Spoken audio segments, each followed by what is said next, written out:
Rolling action. Rolling action. Hello, ladies and gentlemen. Today we are here for a debate on the motion, this House will require secondary and post-secondary education for all Koreans. As the first speaker of the proposition side, I will first define some terms in the motion and then introduce our team's policy, plan, and the necessity of our policy.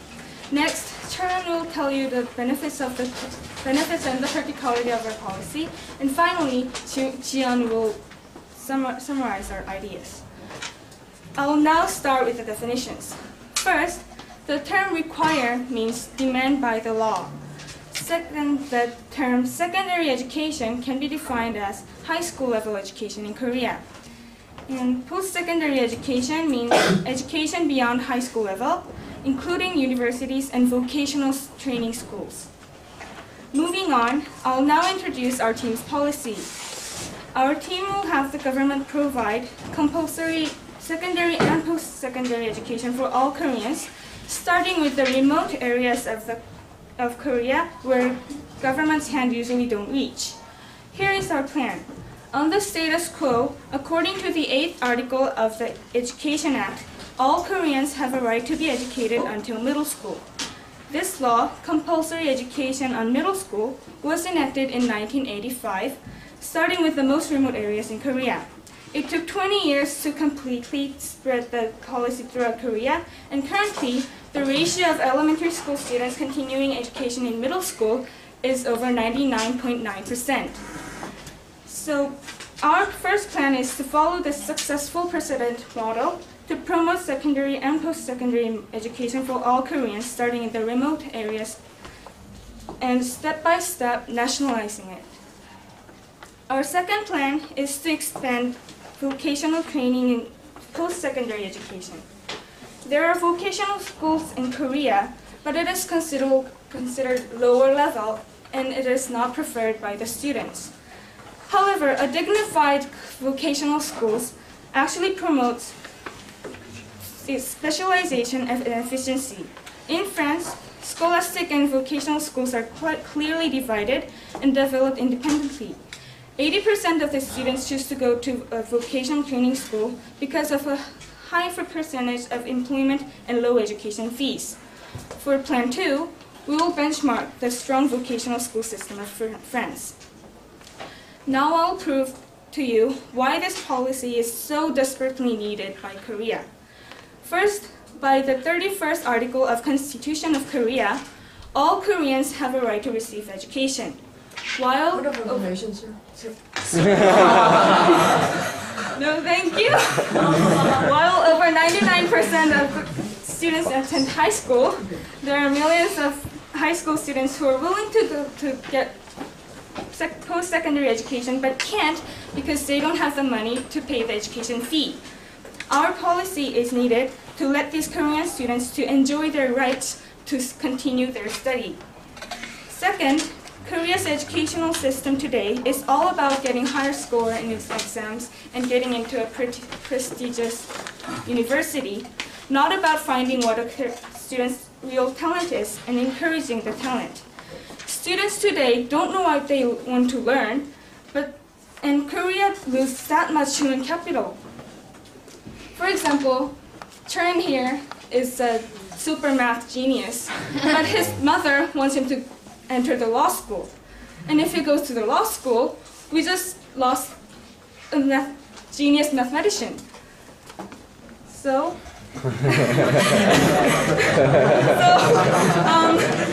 current policy, by this current policy, we lose human capital. And Alvin Toffler, a well-known futurologist, said that Korea should fall if it fails to reform its current education system. The main problem of today's Korean society, giving too much credit to the rankings of the college, will be solved by our policy. Point of information. Stronger vocational schools of our policy. And this will be later on explained. So let me summarize our policy now. we're going to require secondary and post-secondary education for all Koreans, starting in the most remote areas with the stronger vocational training schools. This policy is needed because it fulfills the Constitution of Korea, and it is the only way to solve the problems of current education system. Thank you.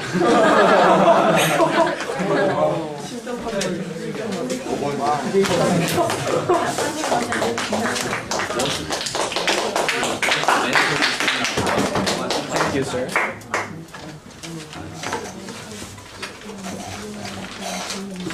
Next is Mr. Lee. No, Mr. Lee. Okay, thank you, Daewon. Daewon is the first speaker for the opposition side. Let's welcome her. Good afternoon, ladies and gentlemen. I am the first speaker of the opposition side. And first, I would like to rebut the points proposition side made. First, Daewon mentioned that while students attend high school, 99% of the Koreans attend high school, few of them go to university, and some of the students who wants to study in the university cannot go because of the money. And I will mention this in my speech. And also, she mentioned that Korea will lose the human capital because this current education system force people to pursue what they don't really want to do in the future. But I want to ask her, what is the relationship between the finding one's identity and making the education mandatory? Okay, I will resume with my speech. Now, I will try to prove why this policy is unnecessary, and our second speaker, Jin-gyu, will prove how it is impractical and not beneficial, and our last speaker, Jin, will sum up our side point. Requiring secondary and post-secondary education for all Koreans is certainly unnecessary. First, not all people get job that is related to their majors. As the proposition side said, post-secondary education refers to college education or more advanced education. People need to try hard in order to receive it, and they put efforts in it. However, their effort is wasted. 60% of people who receive college education gets a job that is unrelated to their major or doesn't require much advanced education. No, thank you. This happens even though the secondary or post-secondary education is not required. What would happen when it is required? Many students will be forced to receive unnecessary education. And the government will be spending money on many students who does not even want to study when they can be spending on the few students who really have passion to study. Also, people who are really in need of advanced education get it anyway. They don't need government to push them. People who choose to go to college are those who does not need them. Of course, there are students who fail to receive the advanced education because they do not have money. However, don't you think it will be better if we spend all the money government is trying to spend to make this policy, make this policy into action, and make the advanced education mandatory? Don't you think it will be better if we spend the money to improve the scholarship system and give chance to those who really want to study? So this policy, this House would require secondary and post-secondary education for all Koreans is unnecessary because not all students need advanced education to pursue their careers, and people who need advanced education does not need this policy to receive the education because there are ways to get it other than mandatory education. Time. Now, our second speaker, Jin-gyu, will prove how this policy is impractical and not beneficial. Thank you.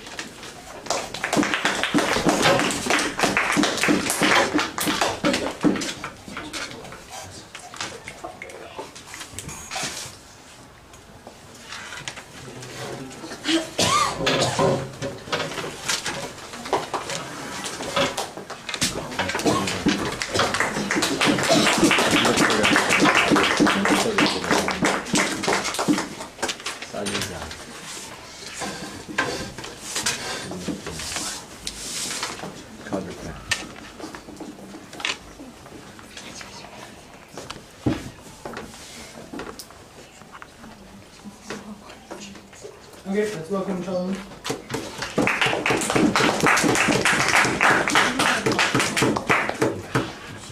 Ladies and gentlemen, as the second speaker for the proposition team, I will first rebut a point made by Daewon, and then move on to my point.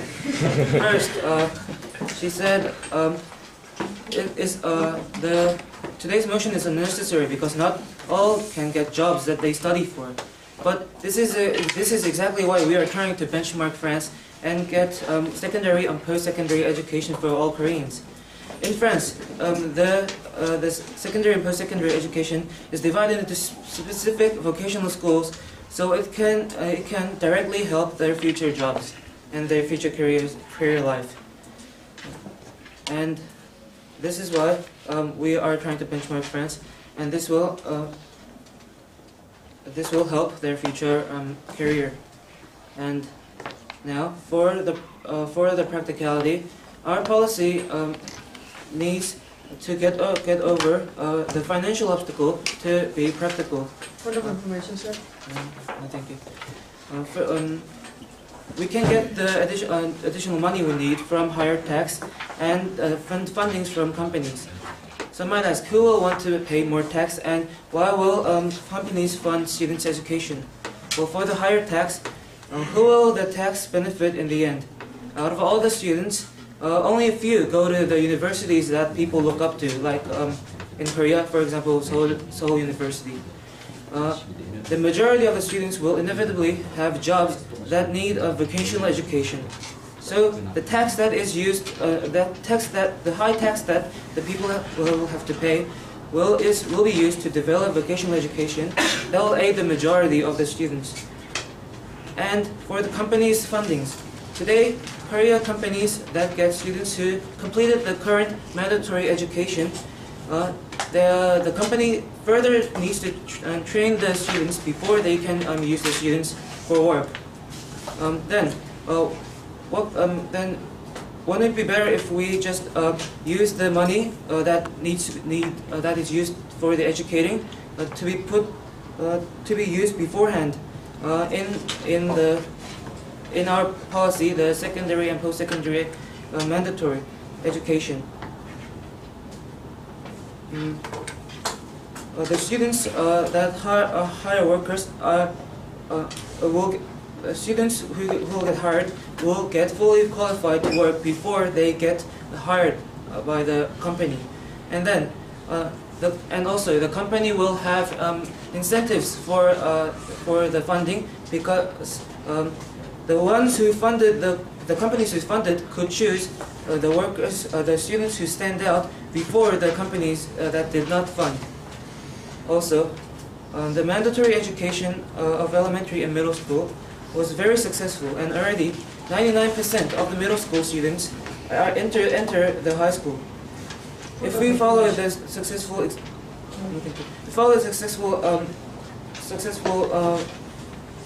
example of elementary school and middle school being mandatory and apply it to our policy, today's motion can be very practical and realistic.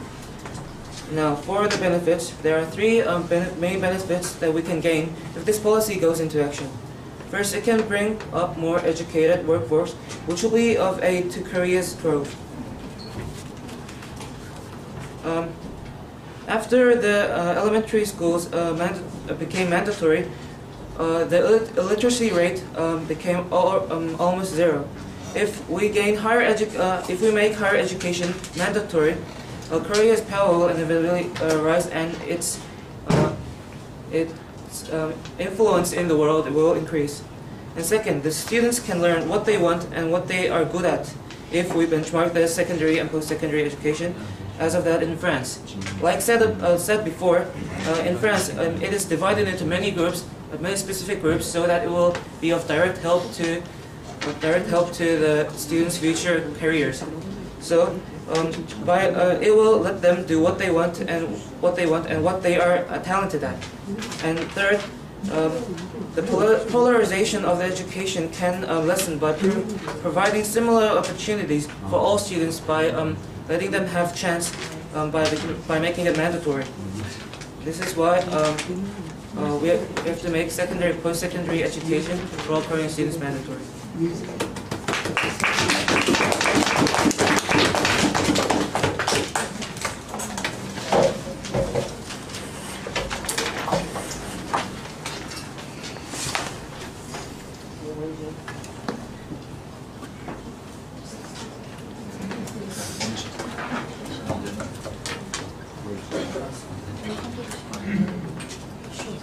They keep mentioning France. 정확한 비전 올라가 올라가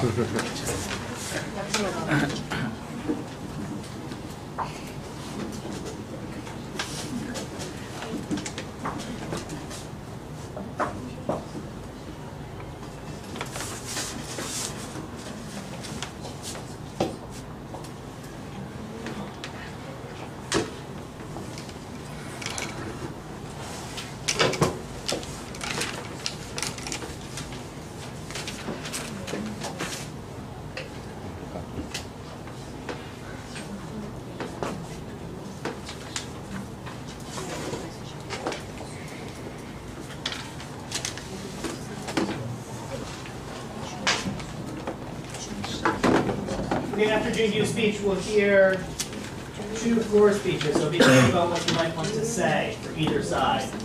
Okay, let's welcome Lee Jungyu. Ladies and gentlemen, following Daewon, I would like to speak as the second speaker for the opposition side. Before moving on to my points, I would like to rebut some of the arguments presented by the proposition side. Choda has mentioned that people can benefit from the higher tax that government can force people to pay in order to benefit them from required secondary and post-secondary education. However, is this really fair? Let's say that you have 4 children or 5, and let's say that your friend has no children or just 1 child, but you pay the same amount.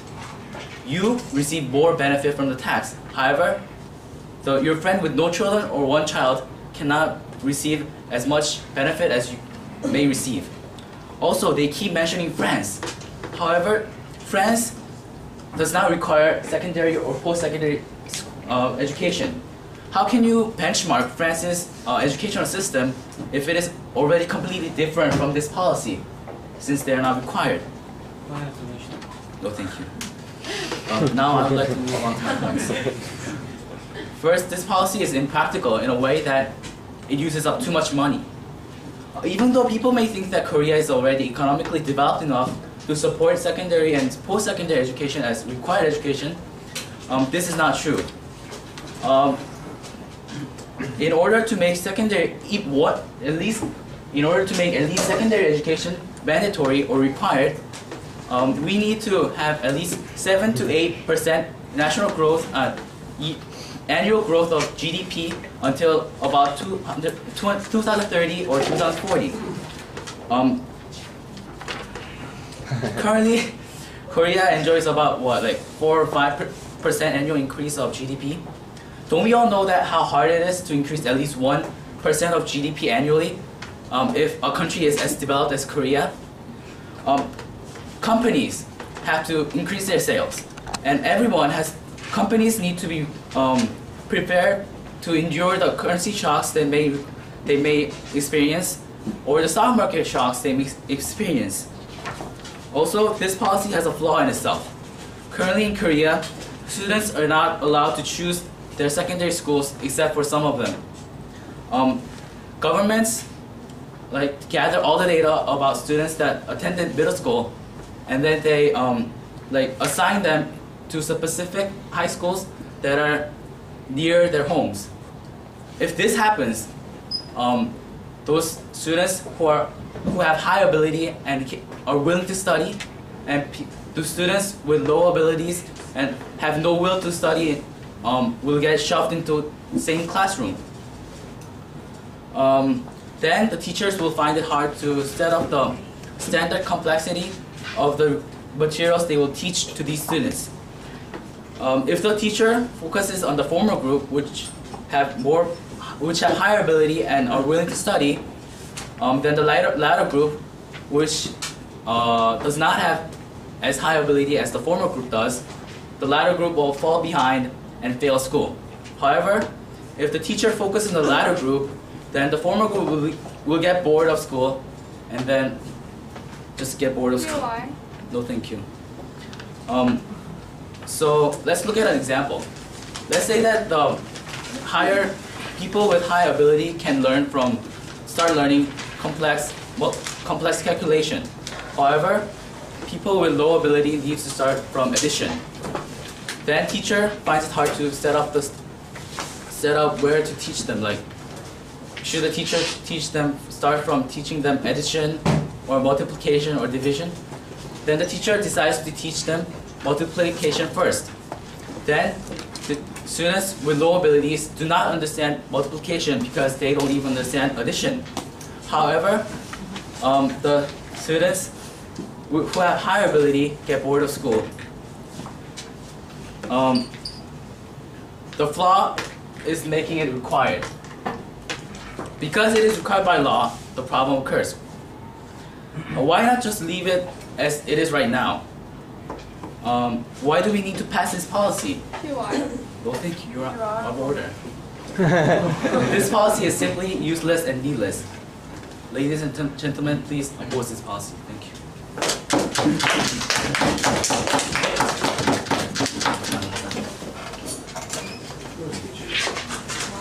You said.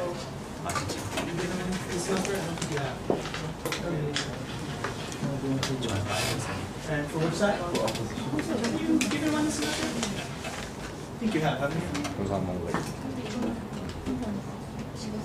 I can live with that. Okay.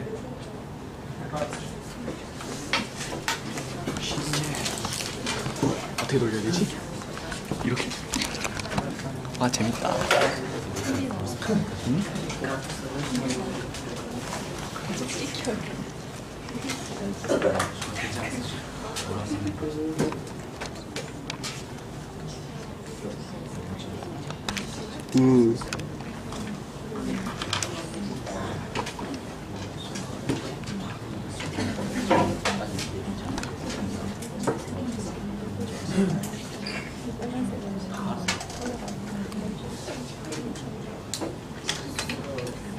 Upside mentioned that there is someone who does well and who does not well, so there will occur a problem of something like how to teach both of them.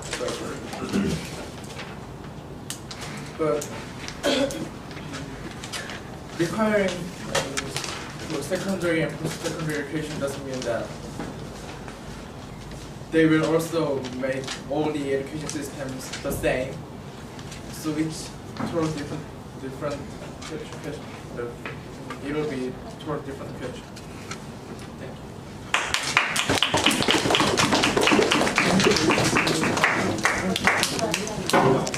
I have a question to the proposition side. Wouldn't you agree that even though people can benefit from mandatory education, right? But there are people that are in desperate situations who need to earn money really quickly, and right now, if someone finishes mandatory education, just middle school, they are considered 경제인구 in Korea, so they can earn money.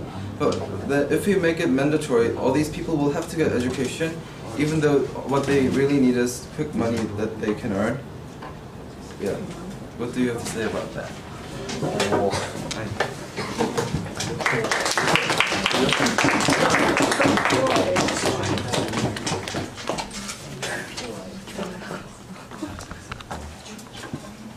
Thank you both. Jean is going to finish the case for the opposition side.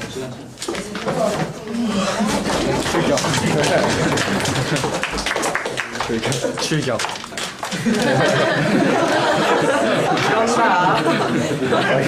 이런다.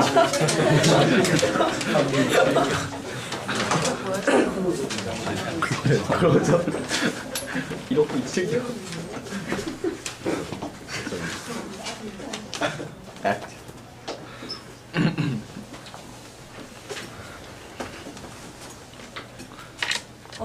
I'm going to first rebut some of their points and summarize their points.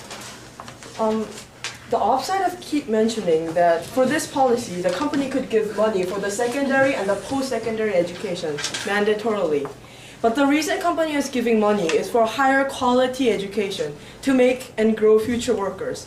That is the reason we're preparing to go abroad for better education, not mandatory schools in Korea. They also said that just by receiving education, it could be used right away in the workforce, and that's the reason why we need secondary and post-secondary education. So we're going to learn, so what we are learning mandatorily, like music and art and philosophy, would help us work. Also, since government made the education mandatorily, they try to control what we learn. And this is the reason why we are learning Korean subjects instead of GLP. And the government will start to be bugging us more. Now I'll go to my points. It takes too much money in order to support this policy. Our team is not saying that this policy is evil or wrong by the idea. It has good intentions, just not realistic. All we're saying is that with the same amount of money, we could do so much more. When it gets mandatorily, the government have to support everything: the building, the water supply, electric supply, chairs, desks, and wages for the teachers.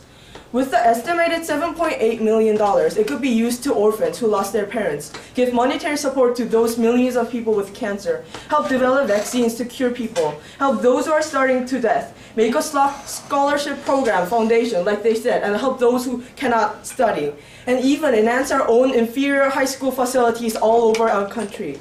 Don't we ever get tired of this cold, hot environment? Do you remember our lives in middle school with few fans in the middle of the hot summer?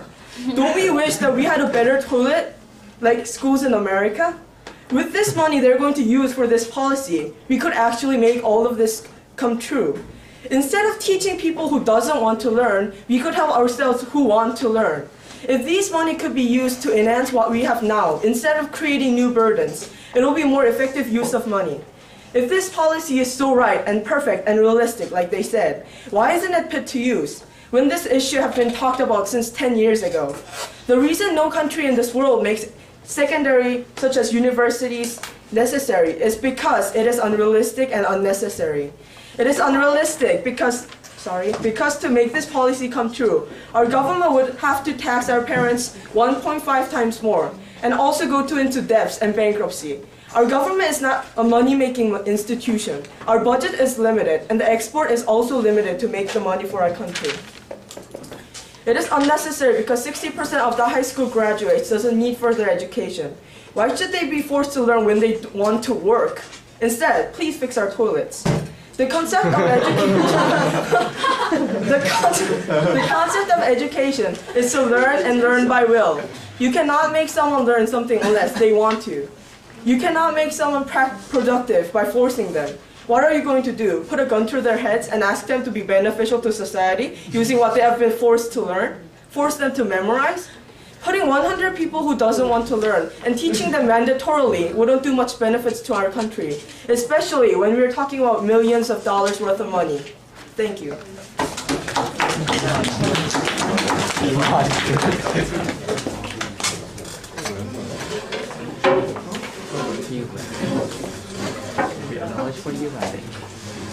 You check. You check. You check. And you check.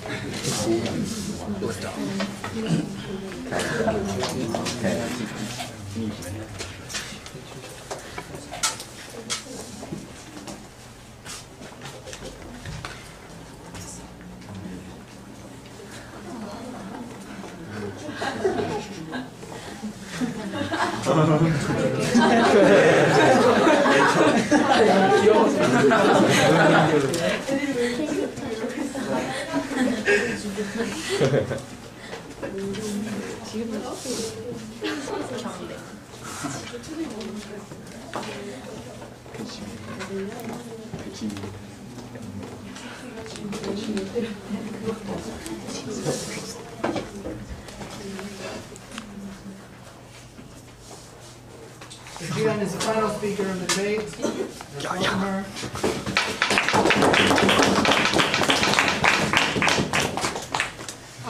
Okay, let me restate our policy for those who are confused. So our policy is to make secondary and post-secondary education mandatory until We will achieve this step by step, starting with remote rural areas and expanding it to urban areas step by step. Step by step.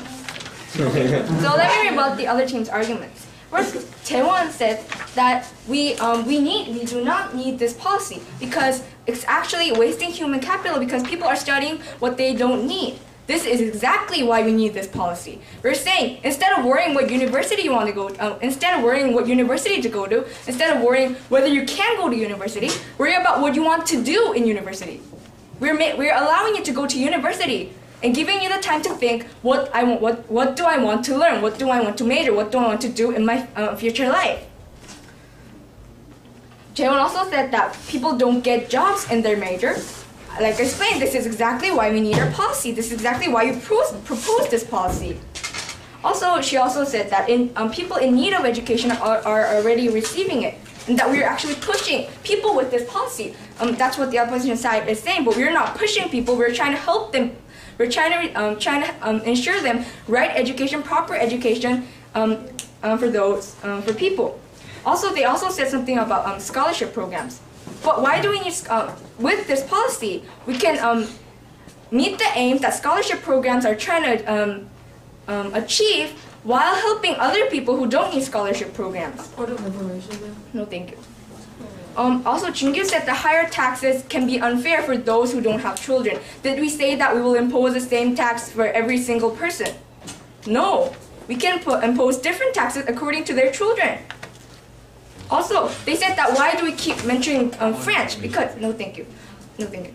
We can't, they said that French has a completely different system, so we can't benchmark it. But we're saying let's benchmark the strong points of France, which are vocational training schools, and put it into our system.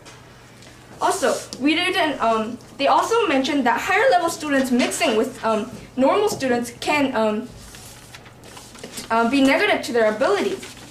However, we're trying to provide the equal opportunity for Koreans to find their aptitude and develop it, not make everybody the same, and not trying to shove high-level students to downward. We're trying to level the opportunity, not the ability of students.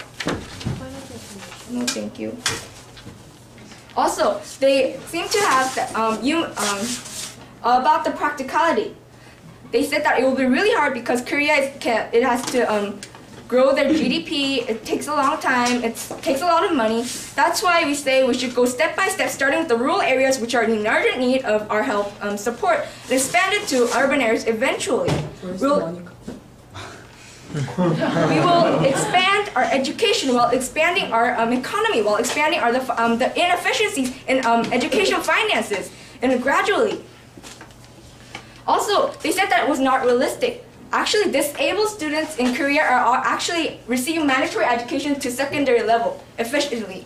Also, what the politicians say these days all the time is let's make this mandatory. So why is this irrealistic when already there are disabled students receiving this education? Okay, so let me summarize our points. Our policy is needed because people have the right to receive education. Our education system holds urgent severe problems which can be solved by our policy. And then it is practical because we can solve financial obstacles by step-by-step process and the ways that China proposed you with. And it's beneficial in that we can develop the ability of students. We can develop our human resources and relieve the polarization in our economy.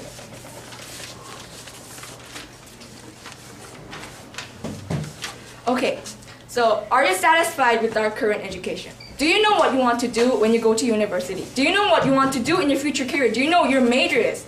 Now instead of worrying those things, you worry about, oh, can I go into university? We're going to let you get into university, so spend that time trying to find what you want to do in the future, trying to find what you're good at. This is exactly why our policy stands. Thank you.